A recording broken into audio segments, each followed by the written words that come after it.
Si j'ai décidé d'intituler ce spectacle Entre plumes et lumière, c'est bien sûr pour les plumes de l'ange et la lumière divine, mais également pour les plumes d'oiseaux et la lumière naturelle du soleil.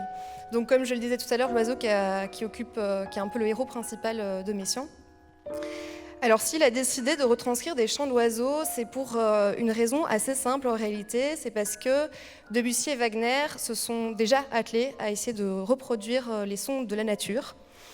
Et comme Messiaen le dit, il dit d'eux, ils l'ont fait et ils l'ont fait trop bien.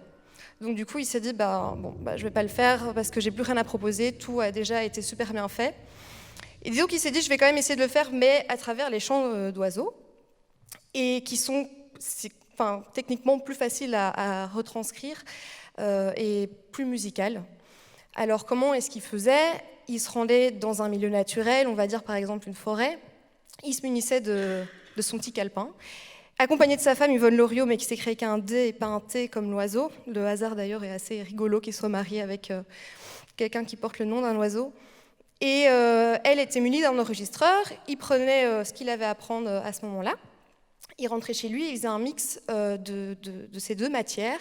D'une part, l'enregistrement pour rester quand même le plus fidèle possible au chant de l'oiseau, et d'une autre part, quand même ce qu'il avait noté sur le moment, parce qu'il l'avait ressenti comme ça, avec la magie naturelle du moment.